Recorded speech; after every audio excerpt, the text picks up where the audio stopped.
RO और ARO का भी पेपर कैंसिल हो गया और 6 महीने के अंदर दोबारा पेपर करवाने की है। वैसे भाई साहब ये मतलब कहे तो कोई खुशी की बात नहीं है, क्योंकि जहाँ तक होता है तो पेपर के बाद रिजल्ट आता है, लेकिन अब ऐसा माहौल हो चुका है कि एग्ज़ाम के बाद ये फेज़ हो गया है कि दोबारा पेपर। अब इस दुविधा में कि रिजल्ट आएगा या पेपर कैंसिल होगा, री एग्ज़ाम होगा, तो कोई खुशी की बात तो है नहीं ये चीज़, क्योंकि एग्ज़ाम पहले ही अगर सही तरह कराया जाए तो इस तरह की फेज़ बने ही ना, स्टूडेंट्स के ऊपर बिन खाम का प्रेशर नहीं हो। तो अब अगर जब आर ओ का हो सकता है, जब उसमें तो एक ही वीडियो थी ना, या फिर टेलीग्राम के थोड़े बहुत थे, इसमें तो हमारे पास CSIR में तो क्या है, सीधा हमारे पास 2 वीडियोज़ हैं जो खुद पुलिस ऑफिसर्स की है, कोई कोई स्टूडेंट या किसी और की नहीं है। तो यहाँ ऊपर 4 या 5 लैब हैं जिसमें कि परीक्षाएं की जा रही थी। तो सूचना मिली कि यहाँ कुछ लोगों ने अलग से सर्वर का सेटअप लेके और कुछ लोग वहाँ नकल करवाने का और पेपर लीक करने का प्रयास कर रहे हैं। तो उसी के दृष्टिगत यहाँ छापा मारा गया। तो यहाँ एक सर्वर मिला जिसमें अलग से उन्होंने जो लैब थे वहीं से उन्होंने सर्वर लेके कुछ अलग से। तो इसमें खुद जो ये पुलिस ऑफिसर हैं ये कहने लग रहे हैं कि सर्वर लिया गया था और एग्ज़ाम पूरा लीक करवाया गया है। इसी के साथ ये राजस्थान का है, जबकि जो पेपर था वो दिल्ली में होने लग रहा था। अब ये देखो, पेपर्स हो रहे थे वो विभिन्न जगहों पर हो रहे थे, इनके दिल्ली है, द्वारका या चंडीगढ़, अलग अलग जगह पर वो थे ऑनलाइन जो पेपर हो रहे थे। तो यहाँ बहरोड में हमको जो सूचना मिली थी वो कह साहब स्क्रीन शेयर करके उनके पेपर सोल्व करवाए जा रहे हैं। पुलिस ने दोनों आरोपियों को कोर्ट तो स्क्रीन शेयर होके पेपर लीक होने लग रहा है और कोई ऐरा गैरा आदमी नहीं कहने लग रहा है, खुद जो एक तरह से राज्य है वो खुद कहने लग रहा है। समझ में आ गया, खुद पुलिस ऑफिसर कहने लग रहे हैं।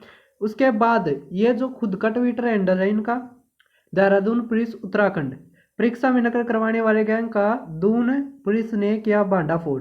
तो अब खुद जब पुलिस ऑफिसर कहने लग रहे हैं, और उसके बाद आप ये भी देख पा रहे होगे इसके अलावा ये तो चलो ट्विटर हैंडल है इनका। तो बस यही कहना चाहूँगा कि अपना जो ये ट्वीट है ये जारी रखें, क्योंकि जीत होनी है भाई। सीधी बात ये है, जीत तो वैसे क्या ही है, अगर रिजल्ट आता सही तरह एग्ज़ाम होता, जीत तो असली वो ही थी, कहीं नौकरी मिल रहा है, रोज़गार मिल रहा है। लेकिन अब क्या ही कर सकते हैं, अब वो ही बात है। एक बात और मैं कहना चाहूँगा कि जो मोदी जी कहते हैं कि लेस गवर्नमेंट और मोर गवर्नेंस, कुछ इस तरह का नारा है। तो ये नारा जब भी पार होगा जब हम गवर्नमेंट में ऐसे आदमी भेजें जो दक्ष हो, है ना।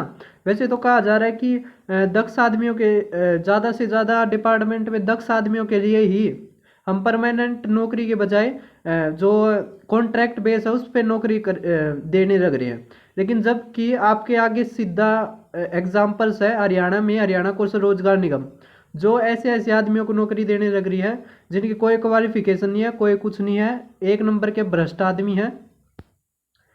भ्रष्ट आदमी किस तरह है, भ्रष्ट आदमी इस तरह है, 1 साल का उनके पास है, उनका माइंड सेट ही ये है, एक कंपनी की तरह ज़्यादा से ज़्यादा प्रॉफिट कमाना है, चाहे जनता जाओ बाढ़ में, चाहे गवर्नमेंट जाओ बाढ़ में, देश जाओ बाढ़ में, है ना। 18,000 दे कर न सरकार, 18 की 13-14 हज़ार दे कर न सरकार सुप्रिटेंडेंट या इतने बड़े बड़े पोस्ट अभी लगा हुए हैं। और नू सोचा ये पब्लिक का कोई मतलब भला करेंगे, कुछ भला नहीं करेंगे, अपना भला करेंगे। 1 साल का इन्होंने बेरा है, अपना 1 साल में ये ऐसा सोचते हैं कि 2-3 पीढ़ियाँ तक का कमा कर चला जाओ, और अभी रुको, थोड़े दिन रुक जाओ, थोड़े दिन में इसका रिजल्ट भी आना शुरू हो जाएगा आपके सामने। जब अलग से एक डिपार्टमेंट नहीं बनाना पड़ जाए तो सरकार को, कि जो खुद कॉन्ट्रैक्ट बेस पे इन्होंने भर्ती कर रखे हैं उनने के ऊपर इन्वेस्टिगेशन चलानी पड़े, तो ये आपके सामने है। तो भाई नारों से कुछ नहीं होगा, जो चीज़ है वो तो हमने करनी पड़ेगी। हम थोड़े मुद्दे तो भटक गए, लेकिन असली बात थी CSIR का, उसमें जो सेंटर हुए हैं वो है देहरादून का, राजस्थान दिल्ली का, दिल्ली तो सेंटर हो गया, मतलब एक तरह से कैपिटल होगी, वहाँ पे ही जब सुरक्षित नहीं है पेपर तो कहाँ पर होंगे। फिर चंडीगढ़ का भी नाम आया था।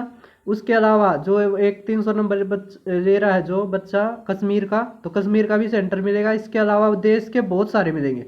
बात क्या है यो एग्ज़ाम इतने बड़े लेवल पर लीक हो रहा है कि इसका जो आदमी पकड़े जाने लग रहे हैं। यूपी पुलिस कांस्टेबल में भी ऐसे ही हुआ था, इतने बड़े लेवल पे थे कि 200 शायद 70 तक तो हुए पकड़ दिए थे जब तक कैंसिल भी ना होया था।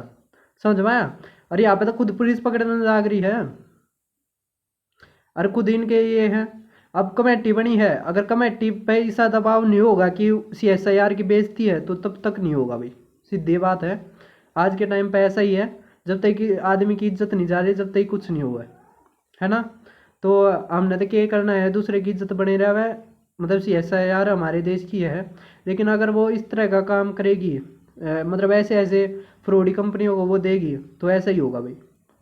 तो हमारी मांग यही है, री एग्ज़ाम हो और कोई ट्रस्टेड एग्ज़ाम जो कंपनी है उसी से पेपर कंडक्ट करवाया जाए, या तो TCS हो या फिर NTA हो।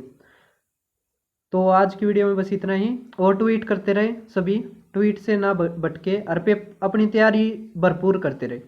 ऐसे मुद्दे आते हैं और अगर सरकार को लगता है झुकना चाहिए तो झुकती भी है।